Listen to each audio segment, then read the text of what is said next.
saw the multitude, sabi ng Biblia, He was moved with compassion. The word compassion from the Greek word is plagna, which means the midsection. The midsection or the bowels. The Gospels recorded over and over again that Jesus had compassion. He had compassion over the death of his dear friend Lazarus. When Lazarus died in John 11 verse 35, the Bible says Jesus wept. He had compassion over his mother. When Christ was on the cross, He was thinking, sabi niya, sino kaya mag-aalaga sa nanay ko? Who would take care of my mother? Jesus Christ said, Son, behold thy mother. Mother, behold thy son. Itinatagubilin ng Panginoong Hesukristo ang pangangalaga kay Mary sa kanyang kapatid na si John. John, take care of our mother. Christ had compassion over Israel in Matthew 23 verse 17. Sabi ng Panginoong Hesukristo sinabi niya sa mga Israelita verse 37, O Jerusalem, Jerusalem, thou that killest the prophets and stonest them which are sent unto thee, how often would have I gathered thy children together, even as a hen gathereth her chickens under her wings, and ye would not. He had compassion over Israel. God had compassion on us. Ang Diyos, nakita niya tayo, at siya ay nagkaroon ng kahabagan sa bawat isa sa atin. But let us not forget that there is no reason in us that God should save us. Walang rason ang Diyos para iligtas ka. Hindi ka mabuting tao, hindi ka maganda. Sa katunayan, sabi ng Biblia, ikaw ay punong-puno ng kasalanan. There is no reason in God that God should save us. No man has any claim upon God. Why then should men be cared for? These men who are worthy of eternal damnation. We are worthy of eternal death. Why? Why then should men be cared for? The Bible says, sino ba ang tao para bigyan mo ng tuon, O Diyos? Sino ako? Sino ikaw para bigyan ng tuon ng Diyos? But God, who is rich on mercy and compassion, sent His only begotten Son into the world to teach and live, to die, and to suffer for the great salvation of mankind. Para sa kaligtasan natin, ang Diyos, ibinigay niya ang kanyang bugtong na anak. Hindi mo sinasabi, Panginoon, inibig mo na kita. No, there is no reason in us. In fact, the Bible says, God loved us first. Inibig muna tayo ng Panginoon bago natin natutunang ibigin ang Diyos. Yun ay dahil sa compassion ng Panginoon. Dahil sa kahabagan ng Panginoon. Ngayon, tignan natin ano pa ang nag-motivate sa Diyos, sa Panginoong Hesukristo. Nung nakita niya ito, yes, He was motivated by compassion. In the same verse, Matthew 9, verse 36, sabi doon, He was moved with compassion on them because of what? Because they fainted and were scattered abroad. So He was motivated because of the condition of the people. Yung kondisyon ng tao, ano sabi ng Biblia? Fainted and scattered abroad. Okay?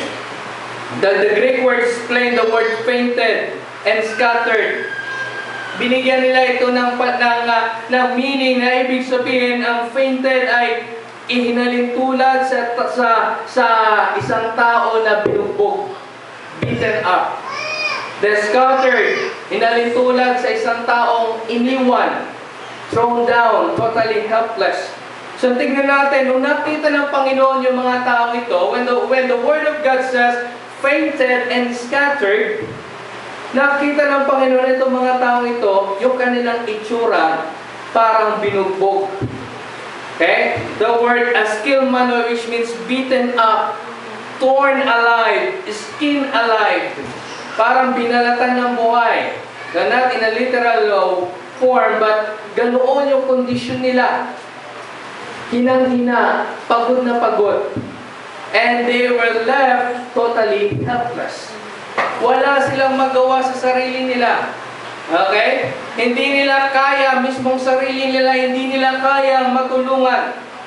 Sabi doon, they were scattered abroad as sheep, having no shepherds. Who are their shepherds? Their shepherds are the Pharisees and the Sadducees. Sila ay iniwan.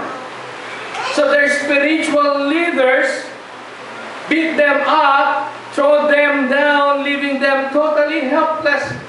Nung nakita ng Panginoon itong mga taong ito, when He saw the multitudes, He cannot see any hope and life in them.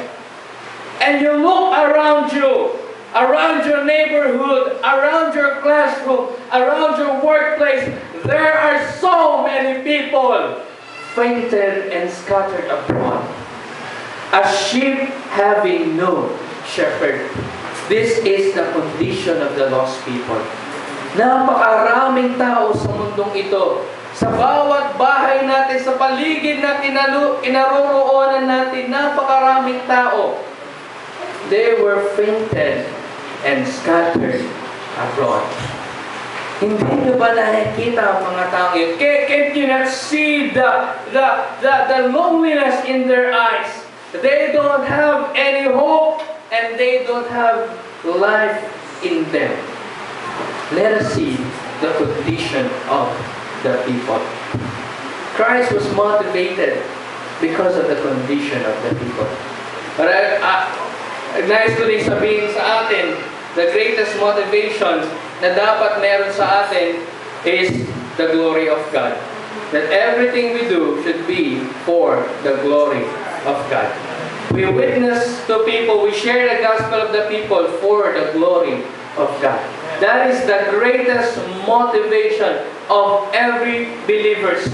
The chief end of man is to glorify God. The chief end of every ministry is to glorify God. So when we witness to people, when we share the gospel for the glory of God. When we support for missions, we support for missions for the glory of God. But let us not also forget that there are people who need the gospel of Christ. Napakaraming tao nangangailangan ng ebanghelyo ng Panginoong Jesucristo. Napakarami. The greatest thing that motivated me to go to Thailand is the glory of God. And because of that, I saw the people in Thailand needing the gospel of Christ. Meron po isang lugar sa Thailand, ang lugar po na iyon ay pangalan ay Nakhon na meron pong 5 milyon na tao na nakatira dito sa syudad na ito. Ang meaning po na Nakhon, no, ang kahulugan po noon ay heavenly city. Okay? Kapag nandun ka na, parang nasa langit ka na. Okay? So ito pong heavenly city na ito, meron po isang village doon. Noong 2009 ay nabisita ko itong village na ito personally with my wife. They worship monkeys. Okay? Ang unggoy dito sa atin, tinatali-tali lang dyan sa mga bahay-bahay. No? Minsan may mga bata, nakita ko, binabato yung mga unggoy. Okay? Pag ginawa mo sa Thailand yun, ako, baka ikaw ang batuhin ng mga tao. Okay? Kung nabisita na po kayo sa Thailand, ang Thailand po yung one of the top tourist destinations in Southeast Asia. Pag pumasok kayo paglabas nyo ng airport nila, hindi ko alam kung mapapansin ninyo. Sa kanilang mga airports, mayroong napakatataas na statues. Those are not Buddha statues. Those are monkeys. No? Na mayroong maskara. Okay? Na ang kanilang paniniwala sa kanilang history ay nung panahon na nangangailangan sila ng tulong dahil ang Thailand po ay tinatawag na Kingdom of Many Kingdoms. There are different kingdoms